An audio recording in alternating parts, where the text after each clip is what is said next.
kitabo ekyawandiikibwa al Imam an-Nawawi Muhammad bun Yahya bun Sharaf an-Nawawi rahmatullahi alayhi rahmatan wasi'a. Yatumibwa Nawawi nisba ila qaryatihi olwokuba nti ekyalo kuba muzala kyayitibwanga Nawa. Ekyalo kiba muzalako eyo mu Syria mu Damascus kiyitibwa Nawa, kwe kutumibwa Nawawi, naye nga amanya ge Yahya bun Sharaf al-Imam rahmatullahi alayhi rahmatan wasi'a. Hadithi eno 19 twagitandikako ebitundu ebisooka. Olwaleero tulina okutunulira akatundu akagamba nti ta'arraf ila Allah fi rakha ya'rifuka fi shidda. Ta'arraf ila Allah fi rakha ya'rifuka fi shidda. Mu katundu kano yannyonnyola mukama waffe nabiyuna Muhammad sallallahu alayhi wa sallama nti mwana Adamu beera ng'osaba Allah mu kaseera ak'emirembe, ogenda omusaba mu kaseera ak'obuzibu ajja kwanukula. Abantu abasinga okusaba kubaawo mu biseera bya buzibu, naye ssente bwe ziba nga weeziri tewali bwetaavu bwa kusaba. Buli kimu kitambula bulungi, abaana basoma, landiroodi tammanja, ng'oli ayinza okulowooza nti tewali bwetaavu bwa kusaba. Naye nabbi waffe atunnyonnyodde sallallahu alayhi wa sallam nti ta'arraf ila Allah fi rakha. Arrakha'un ke kaseera nga buli kimu kiri bulungi, tolina ndwadde, ssente weeziri, naye bw'obanga osigadde osaba Allah ya'rifuka fi shidda, obuzibu bunajja n'osaba ajja kwanukula. Naye 99% jalla jalaaluhu bamujjukira mu kaseera nga waliwo obuzibu, bamujjukira nga waliwo ki obuzibu. Nvubuka addeyo mbu asabe era bamu n'okusala kwennyini bimala kukaluba,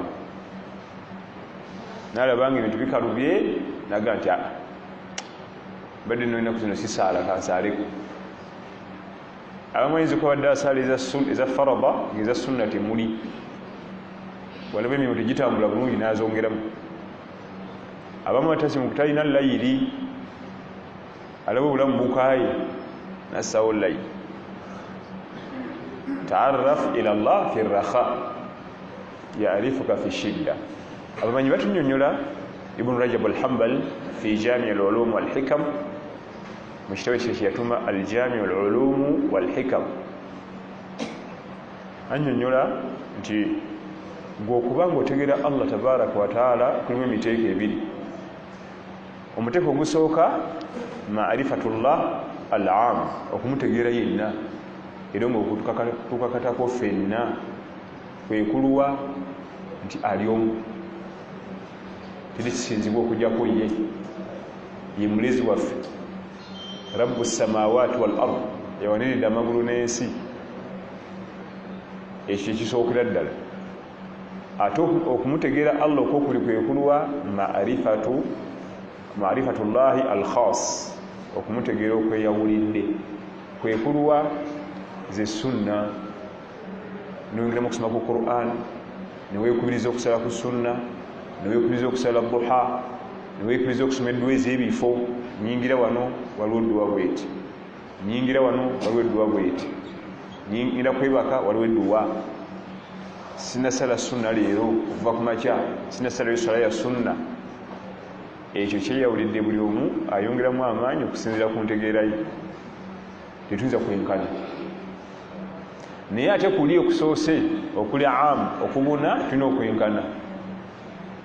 Singa oyaga nti Allah ali omu era ye mulezi waffe, niye ate eggulu n'ensi yabikola, aba amaze ova mu busiraamu.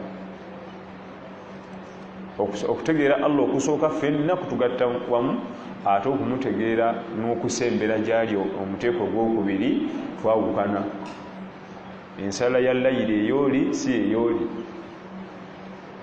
Muyinza okuba nga mwenkana mu kufuna ssente, naye ng'ensaddaaka ey'ono si ey'ono. kati entegera Allah ensembere ewa Allah eyokubiri eri mu mirimu egya sunna.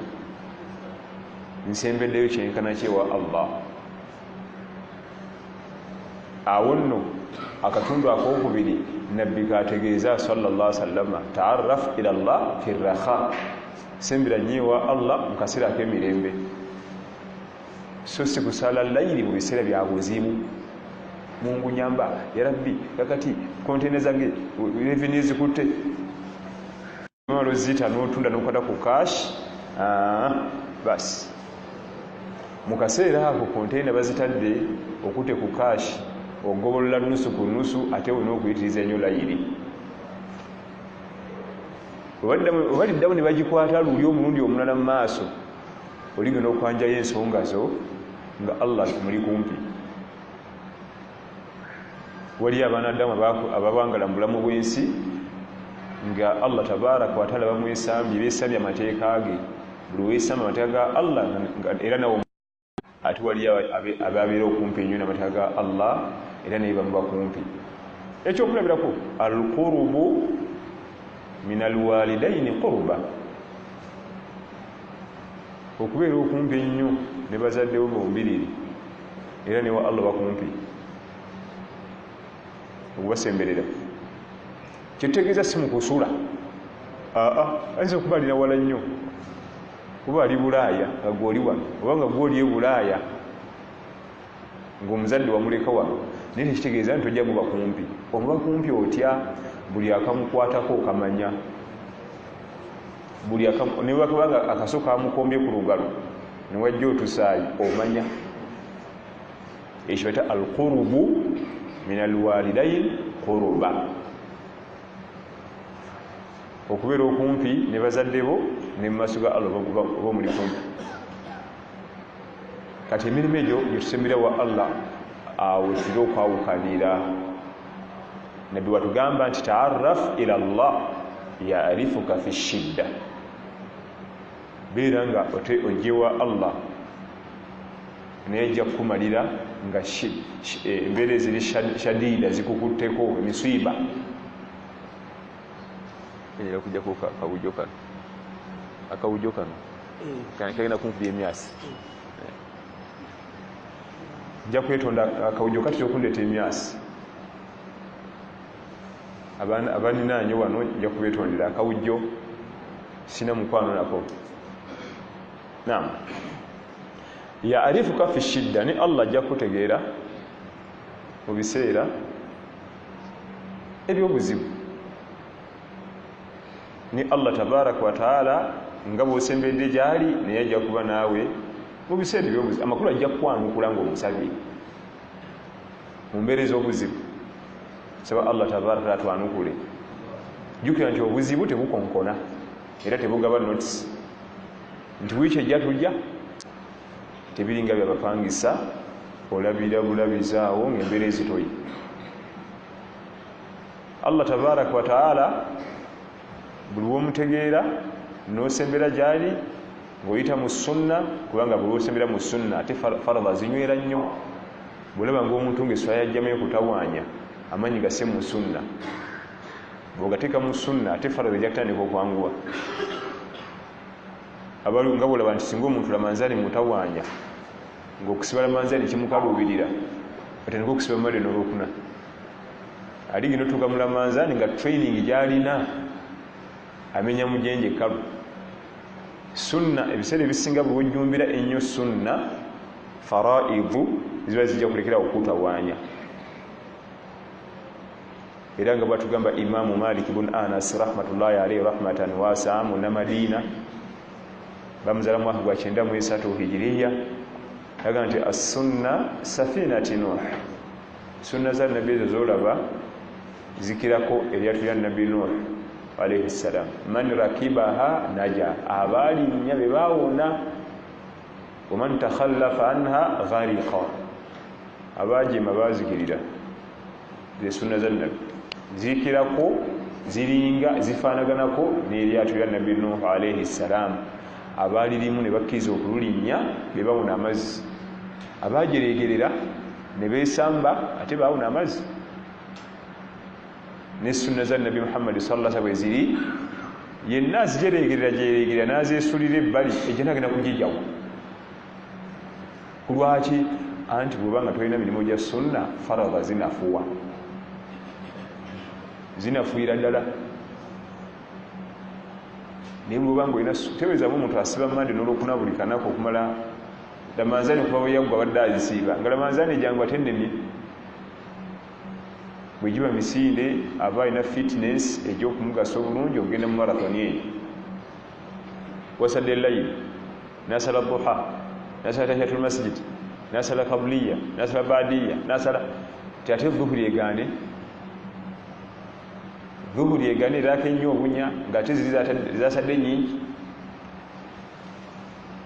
kati obulaba nti bw'osembera ennyo wa Allah tabaraka wa taala ng'oyita mu sunna faradha zinywera nnyo ne ziba z'amaanyi nnyo yaarifuka fi shidda ne Allah tabaraka wa taala ajja kutegeera ajja kugasa ajja kwanukula mu mbeera ez'obuzibu nga anbiya alayhim ssalam nga bannabbi be batunyumiza mu Quran mu suratul anbiya alayhim ssalam wa ayyuba idh nada rabbahu rabbi la tadharni fardan wa anta khayrul warithin wa ayyuba idh nada rabbahu rabbi anni massani ad-durr wa ayyuba idh nada rabbahu anni massani ad-durr wa anta arhamur rahimin fastajabna lahu fakashafna ma bihi min dhurr nabiyullahi ayyub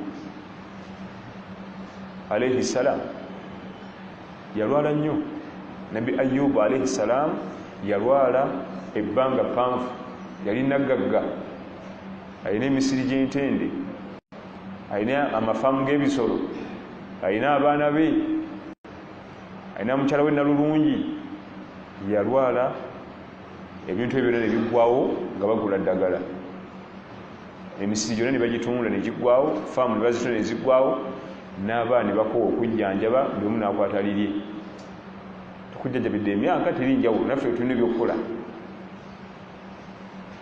n'atandika okuvaamu olusu olwasengula baliraanwa nga tuyinza kwebaka nga nabbi ayyubu alayhi salaamu ali wano mu bulwadde bwe yalimu olusu lwokka baliraanwa ab'oku kkono ne basenguka n'ab'oku ddyo ne basenguka n'ab'emmanju n'emiryango ne basenguka ne baliraanwa abaali baddako ate era ne baliraanwa abaddako n'abaddako paka ekyalo kyonna bwe kyasenguka ne kiggwawo ng'ekyalo kyonna kuliko olusu olubi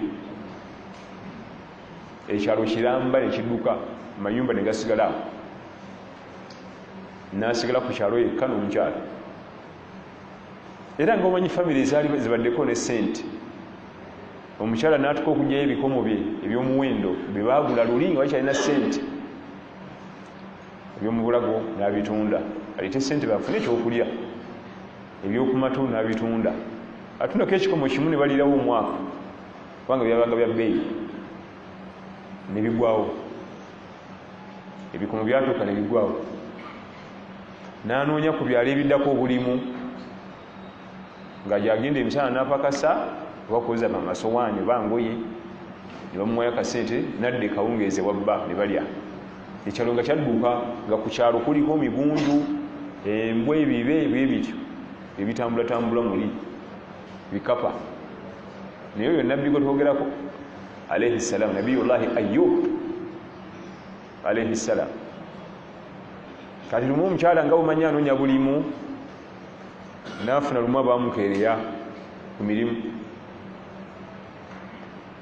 n'asulayo n'atadda nabbi ayyubu alayhi salam n'atuka okulowooza nti n'omukyala wange yenyini naye anvuddemu nga takumyewo abaana kale baagenda naye n'omukyala wabulamu byonna bye yali alina nti Allah wange andaba ammanyi tayinza kunneerabira era one time binajja binzijako naleeta enniya nti bwe ndiba mponya omukyala nja mukuba kibooko 10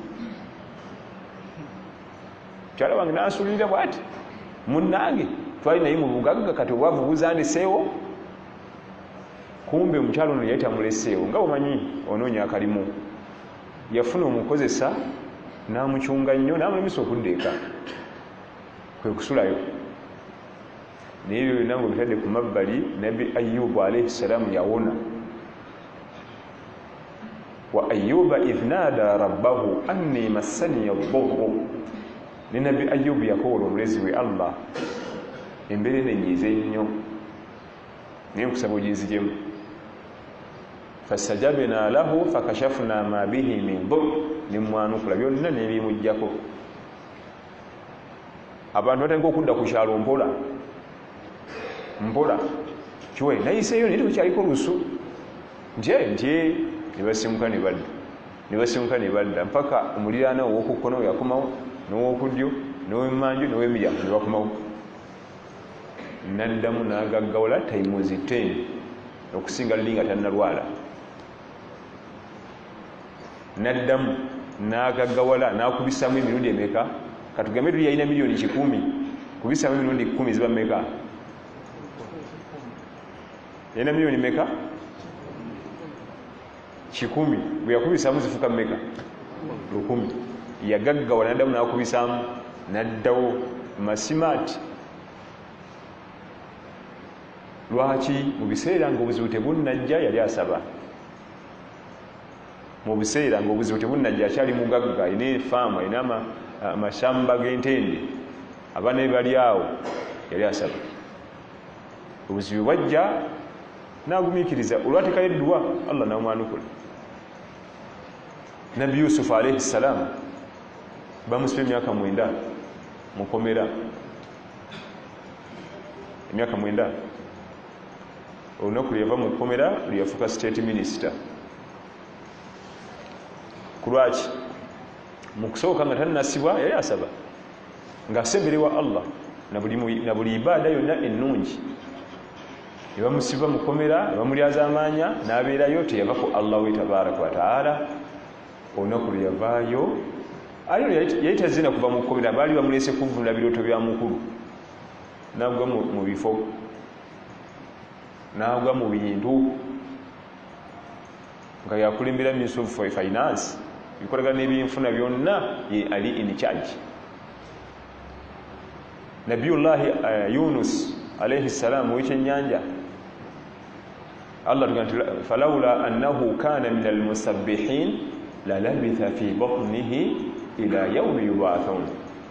Taba kubanga yali mbantendereza ennyo emabega nga akyali mu budde bwe obw'emirembe. Taba kubanga yali atendereza nnyo emabega nandibadde mulekamu ekyennyanja paka yawmul qiyama, naye yali atendereza nnyo Allah emabega nga tannafuna buzibu. Waliwo hadithi ya Salman Faris yeewuunyisa nnyo, athar min athari Salman Faris radiyallahu anhu arda. Omwanadamu wabanga asaba nnyo Allah, edduwa zino bwe zitwalibwa bamalayika batuwolereza. Edduwa etuuka eri tyonaani ono tuye Yasiini abeera edduwa ze zijja nnyo wano ebambi mumuwolereze wa Allah. Kati waliwo ezijja yoga nti ate oyo ani? Tyoyo kamada yaani oyo? Simanyi bulungi. Ati tugenda mumuteeka. Eddoboozi lye liba nga lijja nnyo owolerezebwa. Ya Allah, omuddu ono ng'asaala sunna, ibada ze zijja nnyo wano. Tuba tuli wano nga waliwo fayiro etuuse, nti kiki? Salatu layili ya Yasiini. Tuba tuli wano waliwo fayiro etuuse, kiki? Salatu duha ya Yasiini. Tuba tuli awo waliwo adhikari ezituuse, kiki? Adhikari za Yasiini. Baba bali awo waliwo edduwa etuuse, kiki? Konteyina bagikutte ya Yasiini. Egwe munnaffe watava wano. Naye waliwo eddoboozi erituuka nti ani oyo? Mansuur yaani, nga tewali kafayiro konna kati kyakulabikawo awo,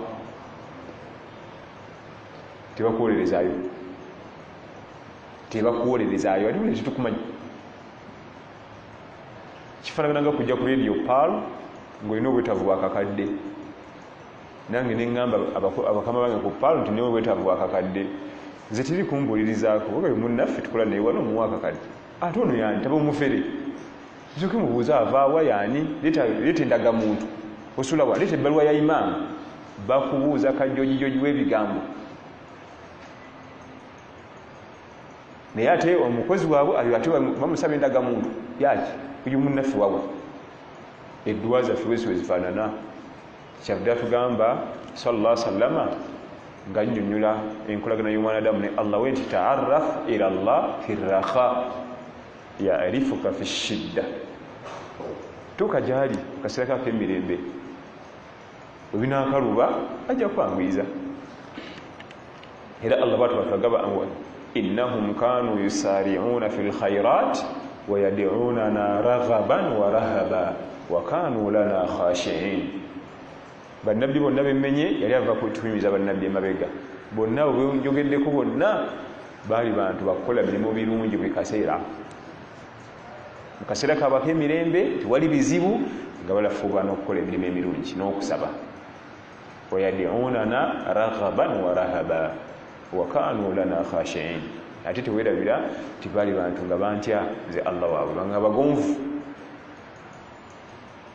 edduwa zaffe twazifuulanga ddagala erimirirwa mu kaseera ak'obulwadde n'edduwa zaffe tuzikozesa mu kaseera ka bizibu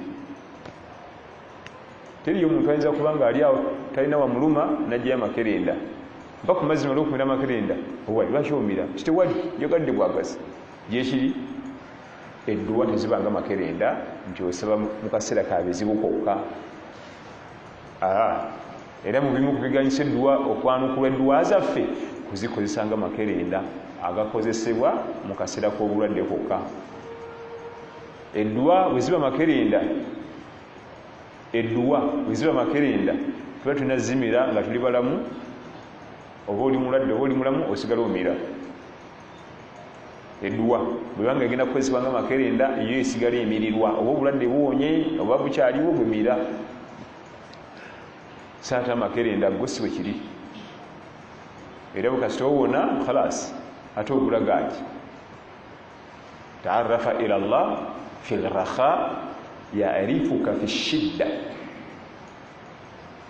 waliwo kisa zibatunyumiza mu israiliyat mbasookawo balongoofu ono kabaka yali kijambiya ng'alina empologoma ye eri mu keegi nga singa wabaawo aleeta olugezigezi mu kingidomu ye n'omunyiiza n'oleeta effujjo ng'empologoma eyo bagitereka ennaku 3 nga tebagiwadde kyakulya bwe ziggwako nga bakasukayo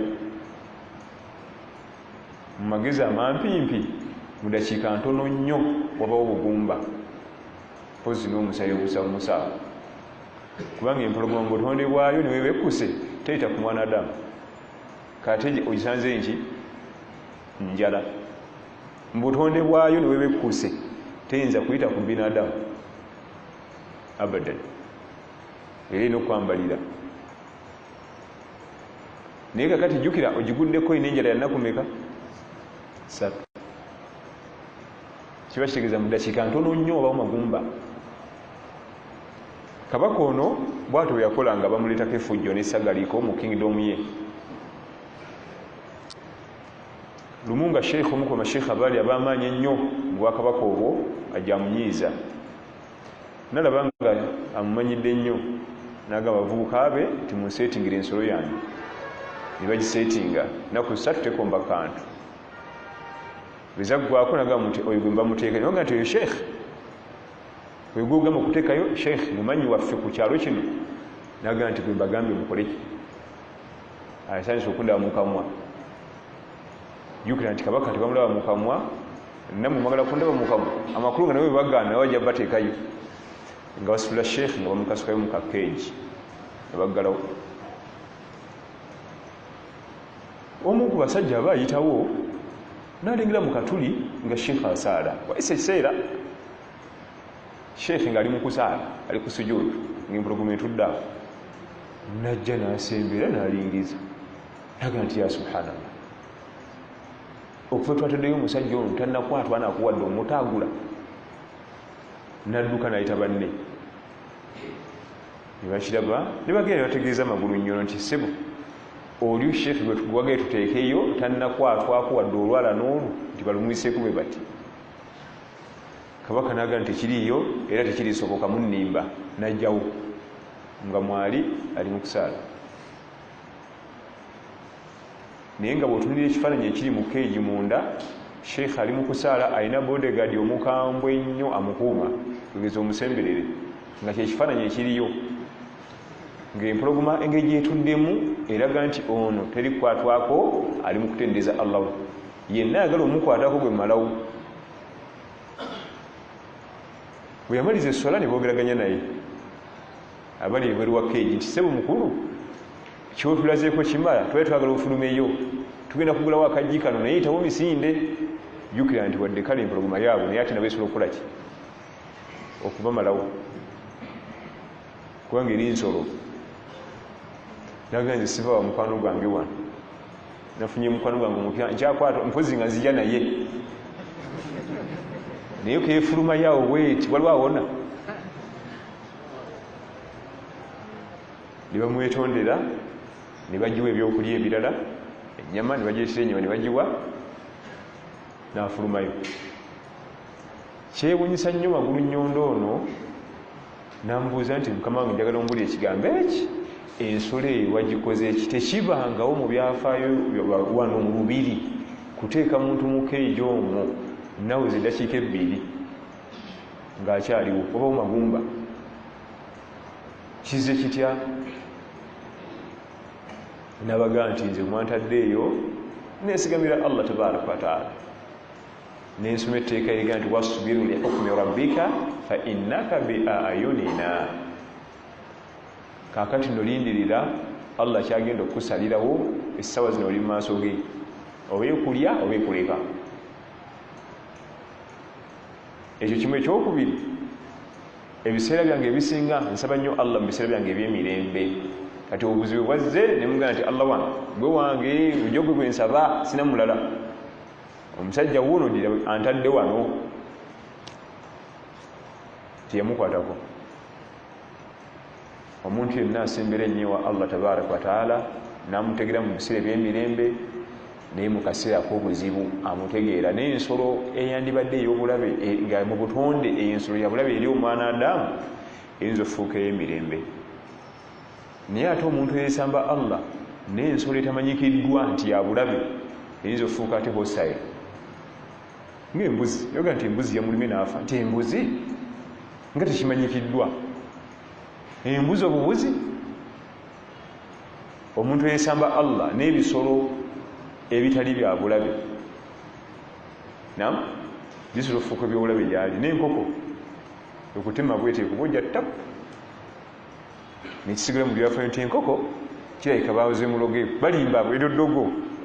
Anti bamanyi Abaganda bakisalira amagezi bafuna bwe bakiteeka. Enkoko eyinza otya okubojja omuntu terina busagwa, n'ekitali kya bulabe kisobola okukyukamu nekifuuka ekyobulabe. Saba Allah tabaraka tutaase, era nga tumusaba tuwe okusembera gyali.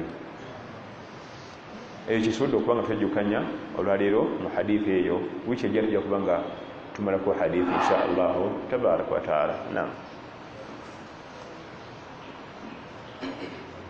Assalamu alaikum warahmatullahi wabarakatuh. Wa alaikum assalam. Agamantina mbuuza wama katandika kutandisibwawo ekituuyo kungeri gatandika ambuuza nti tuliirawa kalamuokatya ebyo abiwandise bwatyo.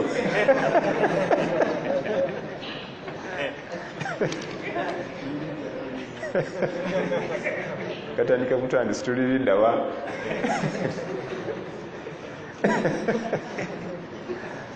Kaakati mu bimu ku muwidaya ebintu eyayiiya ebitwala obudde bw'omwana Adamu n'atuulawo n'amala essaawa ennamba oba 2 oba 3 nga temulimu subhanallah alhamdulillah allahu akbar wadde okusala iraking wadde ekigambo kyonna ekya Allah byebyo ebya firimu. Ezo zimu ku programu muwidaya ze yayiiya okulwanyisa ummatu Muhammad sallallahu alaihi wasallama. Mulimu idaatul waqt, okutwala obudde obungi. Omuntu omusomi w'eddiini omukuukutiivu talina budde bwa katandika butandisi, talina budde bwa katandika butandisi. Okujjako ng'obadde otuddewo butuuzi, kubanga oli yaŋŋa nti buli kimu mukisiba, mwatugana disco, mutugana emipiira, mugenda mu bibanda, buli kimu mukitugange, kati tuzinawangala tutya jamaa. Okujjako ng'obadde ekyokulabirako otuula ne bajjula emmere nga tv kwerya oluusi nga kuliko ebiriiko n'obiraba naye so si nti dakika zigenze gundi ngenda waliyo tuliriddawa. Ate bwe kituuka kuba talabatul ilm, abasomi ba irimu, nkwata Qur'an, nkwata hadithi za Nabbi sallallahu alaihi wasallam, njiga kubeera mwalimu, talaba abireke, kubanga biri byonna ebirimu byonna komedi bitwala butwazi budde, temulimu kituufu na kimu, kubanga bizanyibwa buzanyibwa. Ate tuganye mawulire, omusomi wa irimu, nkwata Qur'an, nkwata hadithi, njala kukwata hadithi emitwalo 3, talaba mawulire. Kulwaki tega mukwatako, gwefunira mawulire kuliko ekikwatako, bajja kulaga lwakataka yalesemako empeeyo empaka, gwevuga mukaza mpaka gwe ase no basanyiza omuzanyo mupya, gwoli musanyi gwa mupiira. MP w'egindi yakoze nanka nagula ambulance, oli MP ogenda wowe oli politician. Ababokisa aba Uganda bagenda gindi, oli mukuba bikoni, ogenda okufunira amawulire gonna nga tekuli likwatako. Faaza yagase emigogo 32 nibagiraga bikwatirako, ogenda okulaba nga otudde essaawa nnambo olaba amawulire nga tekuli likwatako, naye olabaga abanno, kubanga agakwatako agago tegeetaaga galaba okwo. Njagala bagende taata waafudde e Masaka nerinda ku TV ojja kulaba tekisoboka, agaga agakwatako tegalaba okwo. Era kizibu na nnyo amawulire agakwatako galaba okwo, gagajjako ddi era nga gakimayo ki. Tulabaga bannaffe abatamiivu balwanidde omukyala ne bamutagula ne bamugyamu n'engoyi. Oli mutamiivu okakano tudde essaawa ezi nga tewali kikwatako. Kakati Besigye yagenze Wakiseka, abavuka ne bajaganya birukakana nga bikwatirako we. Talibul ilm ash-shari', omusomi wa irimu, bwe twogera okusoma irimu tutegeeza ilmu si komedi, kubanga waliwo abantu abakwata emizindalo ne bagenda mu komedi. Masidi neeseka okuba twatandise mpaka bwe tumala nga tuseka busesi, n'obuuza nti bagenze mu bakomediyani oba. Okuseka mu darusu si kibi naye wekisaanidde. Bwe twogera ku ilmu tutegeeza ilmu, wal ilmu alhaqiqi ma hufidha. Bwe tuba twogera ku irimu, department esinga olina okukwata Qur'an yakukwata, ojala okukwagala ayo gyesembesa nga togijjukira, hadithi za kukwata, ojja kunoonya hadithi ogimweteeka nga togiraba. Kati abasomi ba ilimu bo abadan. Kale oba olumu atali musomi wa ilimu kutuuka ku leve eyo tuyinza omukkiriza, tusobola nti kale naye si kugamba nti ate ye puroguramu ye ateekamu ne ssente n'obudde bumanyikiddwa n'atuuka n'okudduuka masjidi nga isha ewedde, mbwe dakika zijja kumuyitako agenda asinkane. Esooka bitwala obudde, bigwa leeti, ate nowebaka ate layiri nekusuba n'essubuhi n'ogyebakiramu, yabadde alaba tuliriddawa. Wallahu a'lam. Assalamu alaikum warahmatullahi wabarakatuh. Wa alaikum assalam warahmatullahi wabarakatuh. Akugamba nti imaamu ubundi ya mawulidi zino zava mawulid byava mu Misiri. Okuzaalibwa kwa Nabbi sallallahu alaihi wasallam okuza olunaku olwo kyava mu Misiri, nga lwo kabaka yakitandika Emisiri awo. Emisiri awo wavuddewo ebintu bingi ebibuzaabuza. Kabaka yakitandika, abantu abamu bafuna essente nnyingi nga ziri awo, banoonya we bazisipendinga nga tebalabawo, kujja n'abantu 100. Kati koze tutya agenda tuweza ssente zonna ezigenda okulaga okufumba. Kati nayo ebiseera bingi ne ssente nnyingi ng'anoonya wazisatakola ki, n'alaba nga okuza olunaku Nabbi lwe yazaalibwa sallallahu alaihi wasallam kikulu, n'atandiikiriza mpola n'egyebuli eno. Ebintu ebimu bijjanga ebisaaga mu umma byakwegendereza. Abaddawo ne balowooza nsolo ibaada oba osinza Allah tabaraka wa taala, era nga aqiiqa guba mukolo gwa kwebaza Allah otuwa ezzadde. nga balina ne ssente ziri awo ziteevuunya nga banoonya zadde libuze. Najja nankumbi tulinayo omuvubuka omwami omu n'omukyala basaba n'okusaba bafunireyo akaana akato nga tekanatandika kutegeera nnyina nakitaawaako babamuwe akulire eri nga yalowooze nti bali be bakadde be, naye gwebagambako oli omu takkiriza n'omunaku ennya tena zirabiramu alaga nti omwana nga alime kummanya nimundeke nga bali bamanyi ti naye gwe tebakugana kujja kukyalawo n'ositula naye nga bali be bazadde be. Buli gwe tugaaga nti munveeko siyinza kukuwayo omwana wange kuba nfe enjala kanfe enjala, naye nga bali balina ssente zirya. Kati aqiiqa guba mukolo ogw'okwebaza Allah tuwa ezzadde era nga gulina okukulemberwamu omuwalimu. Tosalanga aqiiqa nga tuyise muwalimu kubanga yagenda okukulungamya ku mateeka gaago agagufuga. So si kusala aqiiqa nojayo essimu ya gundi sheekhe gundi omukubire omubuuze kakati wano tukole tutya.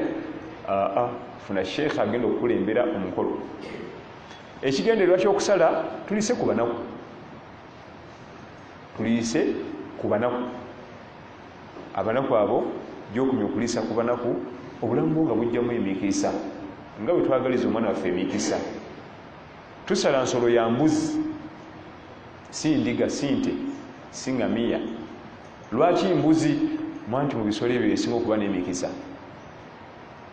Mu bisolo ebyo byonna yesinga okuba n'emikisa. Omukisa ogusooka ebisolo ebyo bisinga okuwoma ennyama.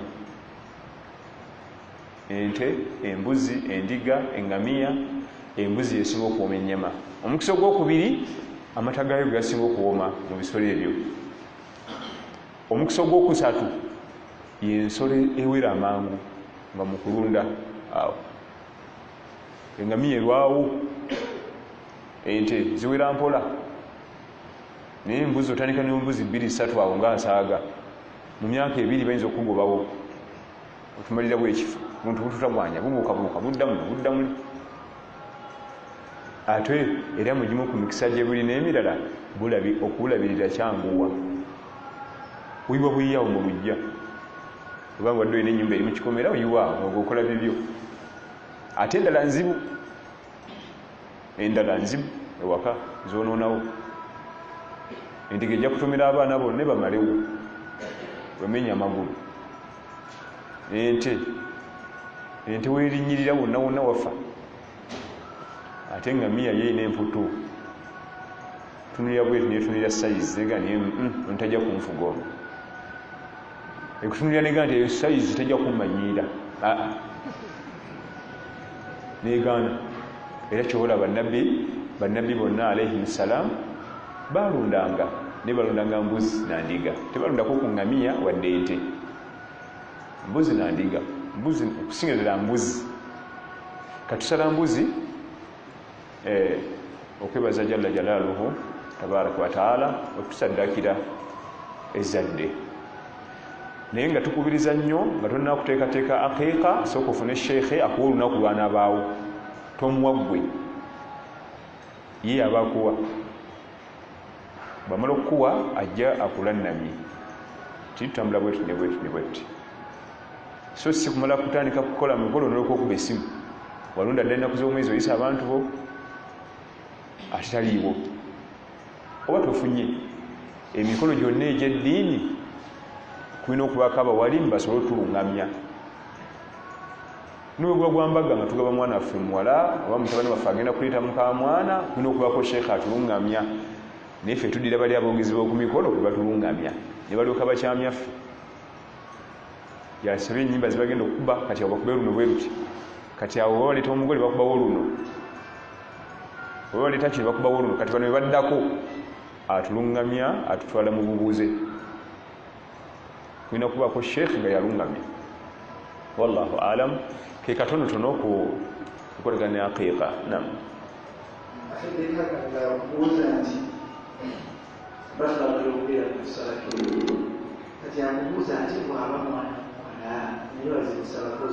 We tuba tukola emikolo gya aqiiqa tusalako enviiri zonna ne tusalako akabumba abaana bonna oba muwala oba mulenzi.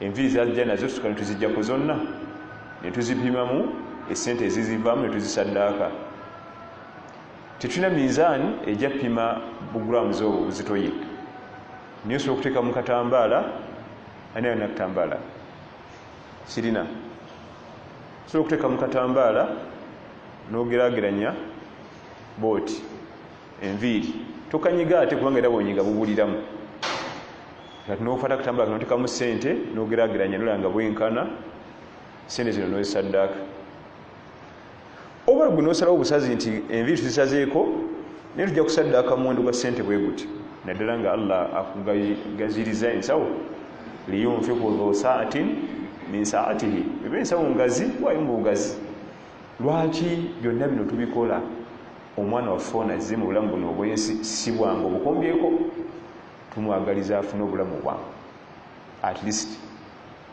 gwe byoyira byobirabye oyise mutanulo tuukaawo si bwe guli omwana ffe tumwagaliza obulamu buno bwazzeemu Allah bumugondeze abire ne baraka emikisa nga bwatuuka wa mikisa waliwo bantu bosanga bajjula emikisa lwasaba omulimu lwe bagumuwa ate akolayo katono nga bamukuza kasiri bamukuza nolaba omulala nga ate muyivu nnyo mugezi asanga bamaze okugaba bagaddewo webamuwadde takula webandibadde nga bamukuza bamuza mabega nebirala saba Allah tabaraka taala tuwe emikisa gy'obulamu buno bwensi naam. Assalamu alaikum warahmatullahi. Wa alaikum assalam warahmatullahi. Akubuuza nti ani asinga omuntu atandise okusomesa obwono noyina kusaasaanya okubuuza gasi ku social media okafuna asomesa n'asaasaanya anti okusomesa kulimu emiteeko waliwo asomesa nga tayogera ngabiteeka buteesi ku social media naye kibi nnyo okukwata ekifaananyi eky'obukaba n'okissa ku mukutu kubanga buli atunulako ofuna ezambi buli otadde ku gurupu eriko abantu 1,000 nabwo ate bagenda kujjako bongereyo nga gwe watandika bonna ogenda bafunako ezambi buli omu ogwo nagwo omutego gwa kusomesa era nga bwolaba bw'oteekayo ekiyigiriza eddiini buli anaatunulako n'aganyirwa omufunako empeera ate naye ajja kwongerayo naye gyayongedde eri mu gurupu z'endala z'otamanyi z'alina ku simu ye naye ofunireyo ati era n'ekikyamu bwe kityo bwe kiri si birungi kundira ebifaananyi bya bukaba bya buseegu waliwo omuyimbi yafumiza akayimba kapya n'ojooka kasukaku ku WhatsApp oba mu gurupu oba n'okawuliriza mu mukwano gwo kubanga gw'okaweereza oyo ayinza okukasa mu gurupu muweereza ekimugasa mu ddiini ye kyabulabe nnyo asomesa n'asaasanya ku social media bonna be bamu kasita kiba nga kyabwononefu buli anaatunulako oba n'akikopa oba n'akiyiga oba ogenda mufunako kubanga oli ajja kiraba ate ku WhatsApp ate yakinyumya bunyumya ne bano banyumiza obunyumiza ne bakitwala era nabo bafunako ezambi kale yakhwan tulina okwegendereza nnyo amasimu ago golaba tugogerako nnyo egenda newewuka mu ngalo bweti naye nga ku kiyama eyinza okuvaamu embeera ezizitowa eyo gyolaba mu kwewuka wano esobola okukuviramu embeera egenda ozitowa ku kiyama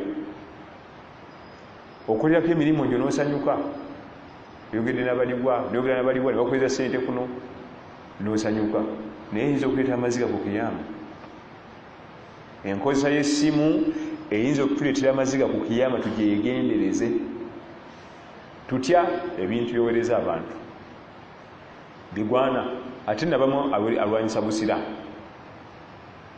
alina ekirevu kyaffe n'enkofira ku mutwe ali ku social media ali mu kulwanyisa ddiini ye kubanga okuweereza akayimba akafulumye Qur'ani egaana ennyimba gwezoweereza olwoba oweereza busiramu olwanyisa bulwanyisa so nga tewali abantu nga teyasoma nnyo byaddaawa n'erimu tagimanyi naye ng'ali ku social media oko akola ddaawa etagambiika aweereza umma agigasa olwo bigurupu biriko abantu abali awo nga tebafaayo nnyo ku bya ddiini n'abateramu kano ne bakasoma ne kabakwata omutima naye no nga teyabisoma kati essimu eyo yakwegendereza aweereza asomesa ebyobwononefu bonna bafuna kyekimu kubanga balwanyisa eddiini y'obusiraamu.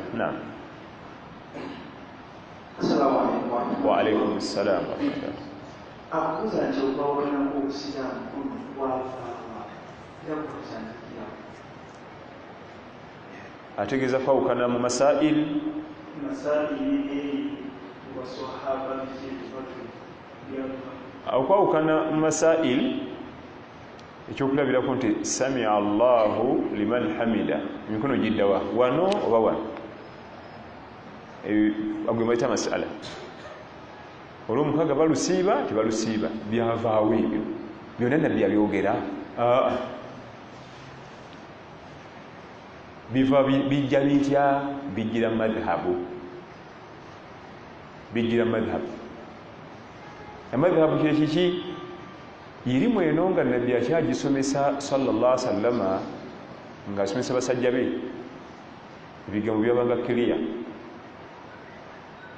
era bwe yalinga abyogera teyabyogera nga ffe wano wetubyogera nosoma hadithi nokimulako eddakika 5-15-20 ng'oginyonyola ye ngaayogera bwogezi kigambo eki taarafa ila llahi fi rraha yarifuka fi shidda allah omutegere mubeera ez'emirembe ajja kutegera mu buzibu ngaasirika bo babanga babitegeera ffe tulina bwomba bubitegeera owaffe bujungulukufu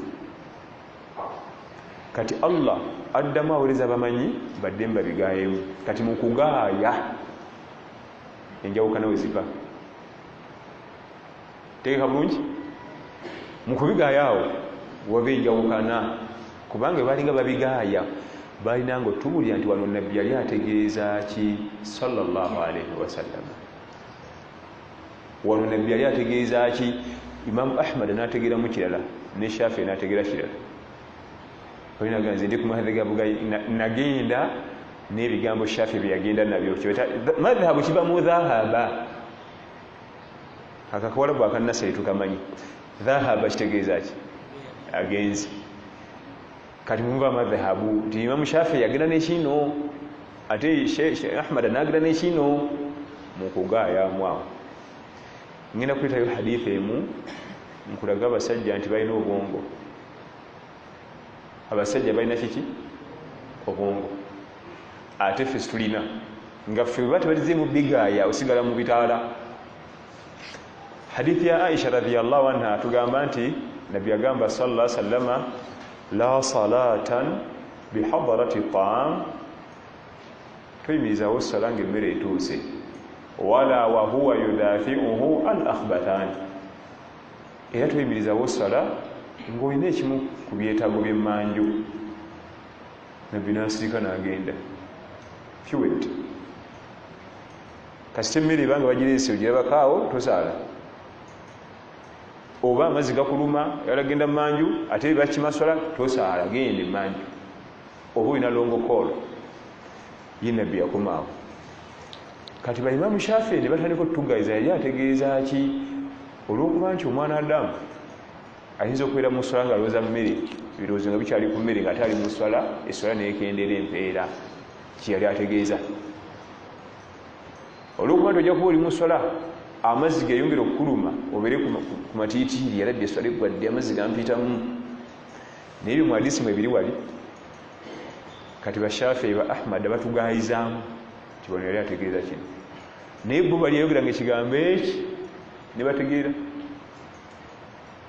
kubanga eswala yeetaaga nnyo khushu' obwetowaze obukkakkamu okubanga wenna oli wamu tebeezamu akafaananyi mugenze ku mbaga bagaba empombo wali self service nga togamba no tumale magala ebitooke tugende ku layini agamba omusajja abadde eki tunasanga n'emmere eweddewo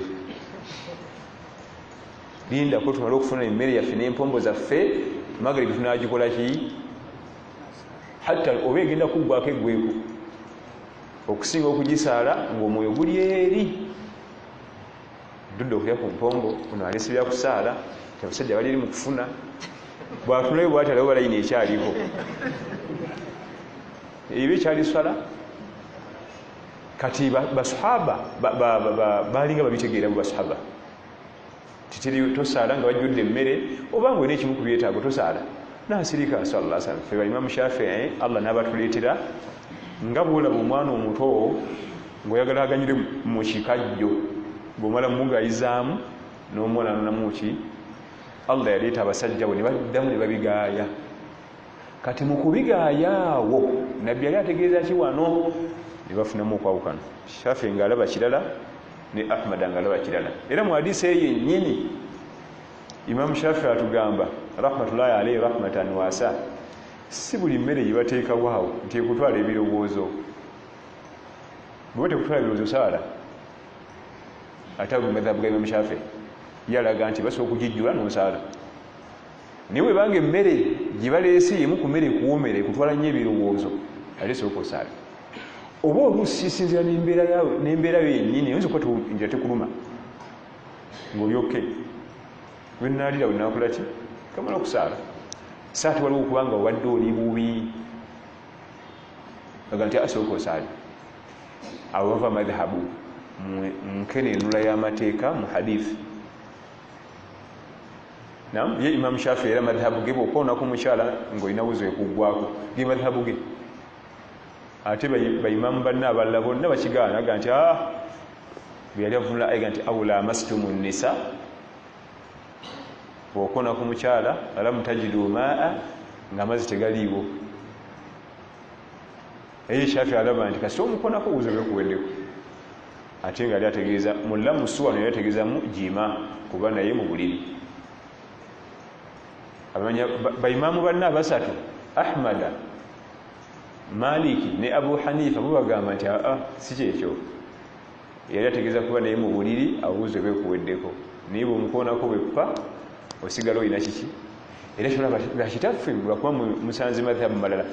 Bakitaffe bwe twabeerawo nga kasitaba ne wuzu ye tayita kumpi na maama ajja kumalako kiki ayita eri kisembere eri onomalako wuzu yange nga sikini ekona ku sikini lwaki wane waffe wali wamaamiddwa madhabu ga Shafi. Amadhabu ga Imamu Ahmada ne gajja oluvannyuma ne gagasindiikiriza. Gajja gatya ga Ahmada? Anti Ahmada yamaamidde Saudi Arabia ate gye muweereza abasomayo. Kati bwe badda bagajjawo indirectly ne bwe baba tebamanyi. Kati era Shafi wano kakana bamugobawo wonna kyegiriisa. Naye mabegakaawo wonna Shafi abadde yeegiriisa nnyo. Lwaki? Abamanyi baffe abasukka mu Uganda baali bava nnyo Misiri. Ate nga Misiri jjukira nti Shafi yawangalirayo ebbanga ddene era gye yafiira. Naye nga si mu Misiri. Musajja w'e Makka. Bava Makka. Bamuzaala mwaka 15 hijiriya. Bamuzalira Gaza, Palestine. Kitaawe yali agenze kukolerayo buli mulimo naye nga va Makka ewaabwe.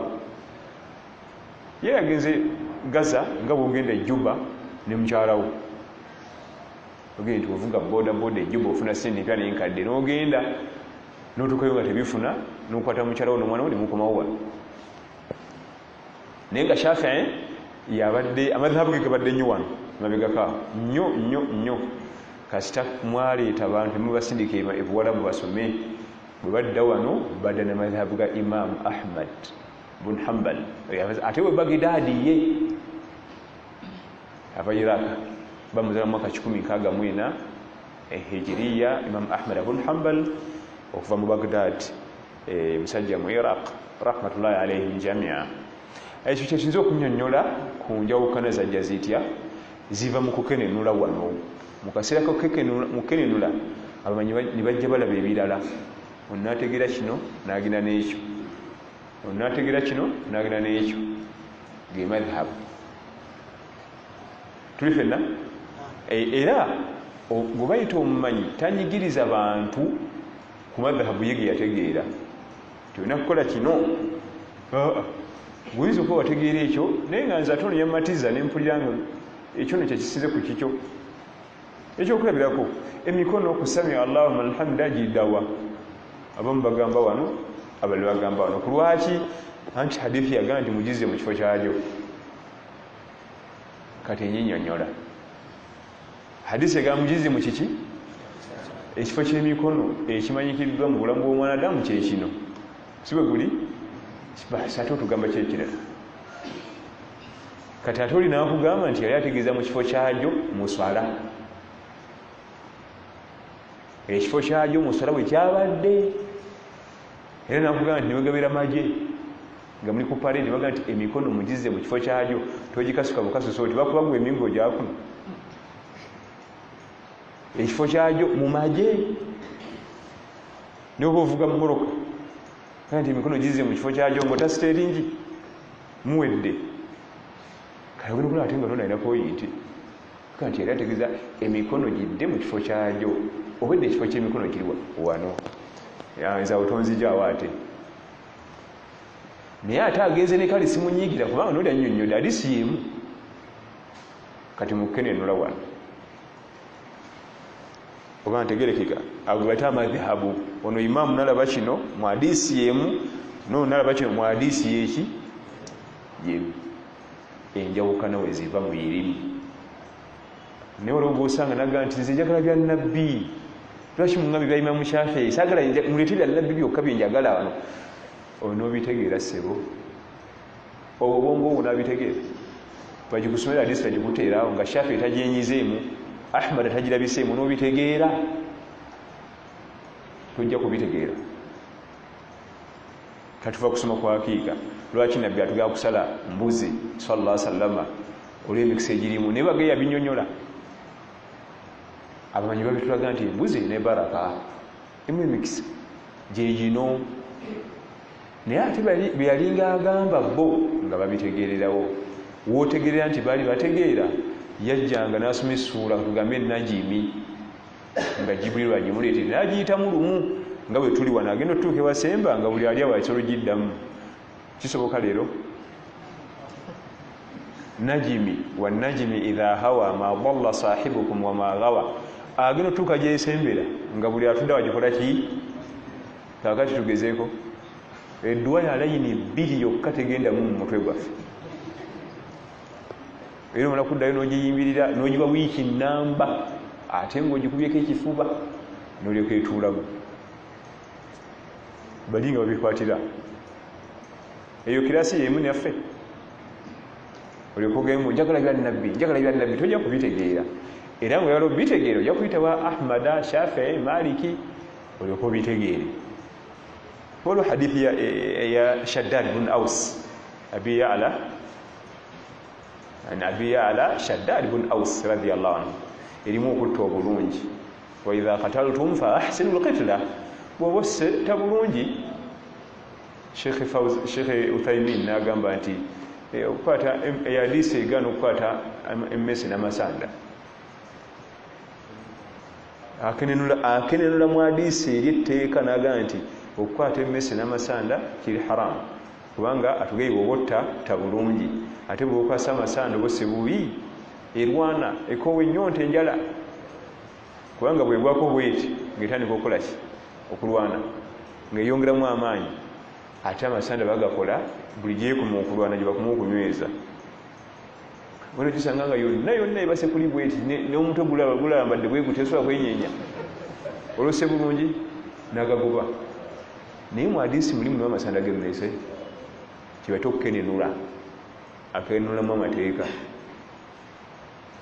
tuli fenna era yatugamba nti bwobanga ogenda kukwata emmese n'amasanda olina okuba nga buli kaseera okeberawo buli egwa kujotta efe nga terumiddwa njala terwanye kukoowa terumiddwa nkalamata niye abamu bazikwata n'amasanda nga gali ku kibokisi nakijjayo nakitula ku dasiti bbiri nga namu naleka eyo eneekoowa yekola ki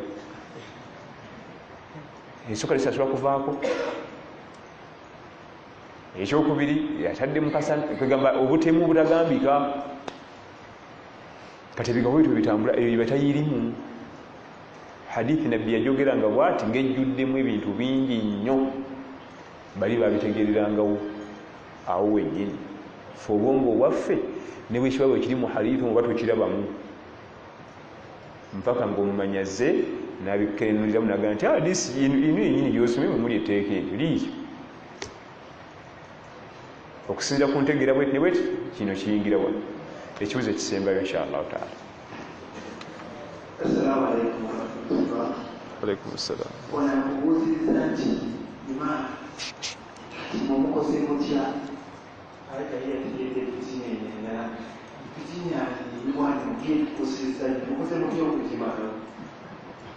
Sitegedde ekibuuzo.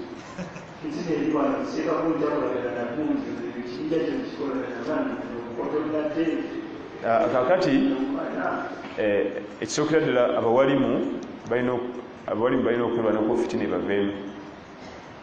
Muteeka Allah gatuga nti Haruna akhi ushdudu bihi azri wa ashrikuhu fi amri.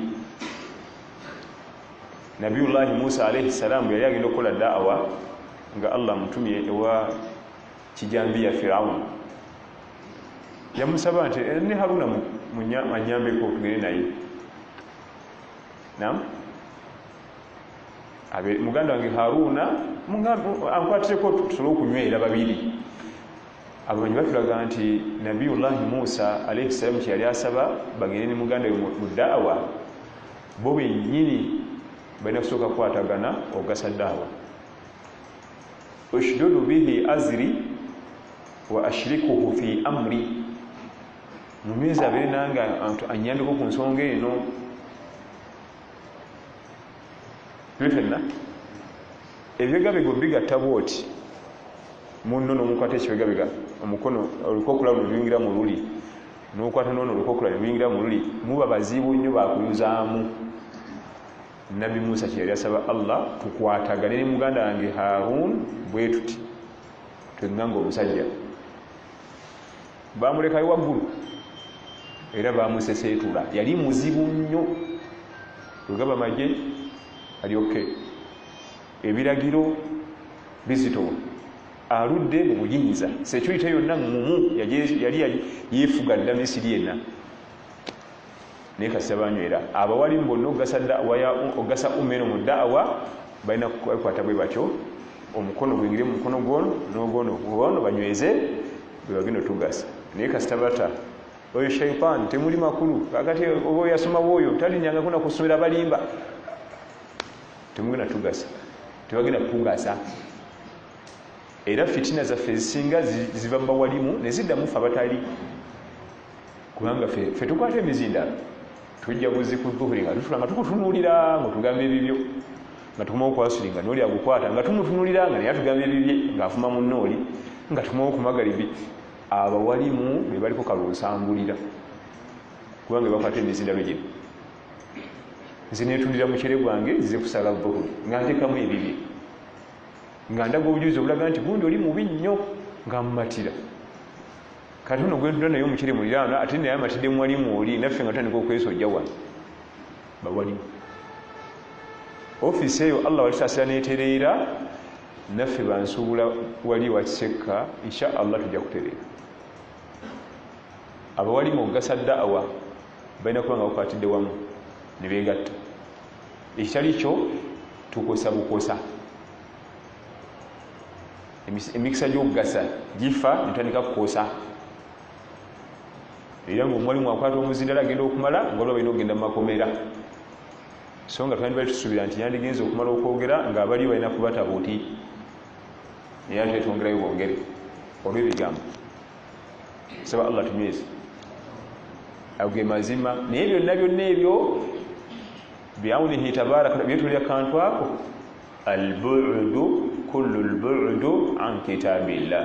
Abawali mukasaba esambe ekitabo kya Allah Qur'an ebyo tulina okubamu.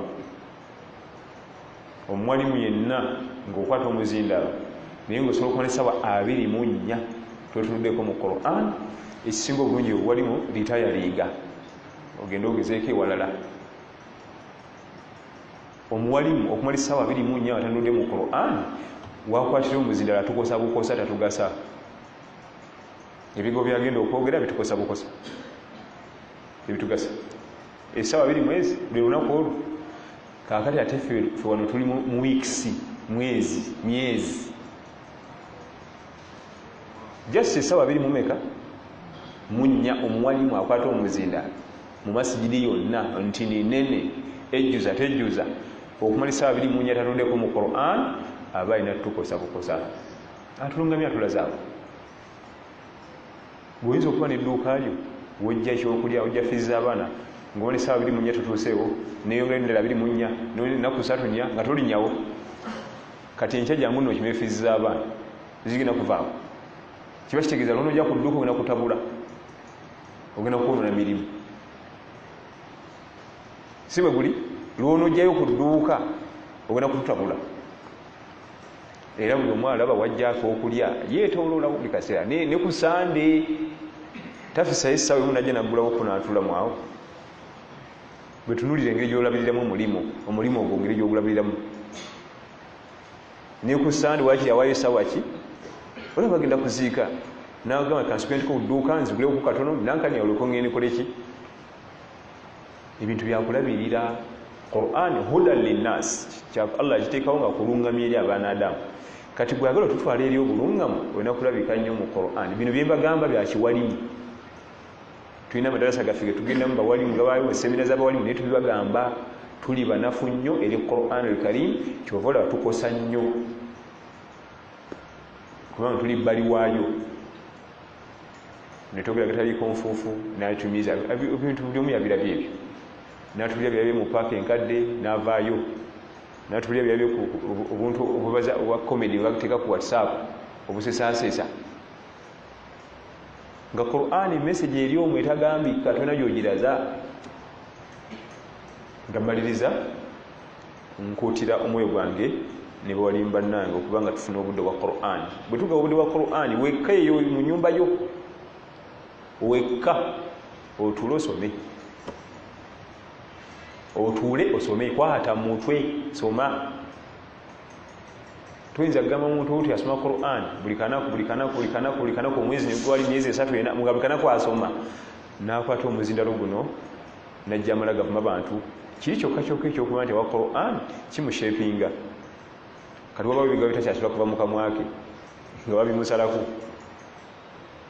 naye bwe yesamba Qur'an ate nalaba emizannyo comedy kati ate byaba comedian byalita ku muzindaalo byakusesasesa kubanga byawa obudde nkutya omwoyo gwange ffenna tuli banafu abawalimu naye kwerwanako twongere Qur'an ebiseera kube nga mwalimu w'e Madiina kasita wa biseera Qur'an watakyalina mugaso ate omwana owaffe owawano nga teyalinnyako na Madiina nawa kasita wa Qur'an ebiseera atajja tugaso kabe nga alina PhD mu fiqhi alina PhD mu tafsiri mu hadithi olunaku lwalitandika okumma Qur'an ebiseera lwagenda okufa omugaso ono omwana talina wadde senior 6 olwo ate agisobola tugasa barakallahu fikum wa jazakumullahu khair subhanakallahumma wa bihamdika ashhadu an la ilaha illa anta astaghfiruka wa atubu ilayk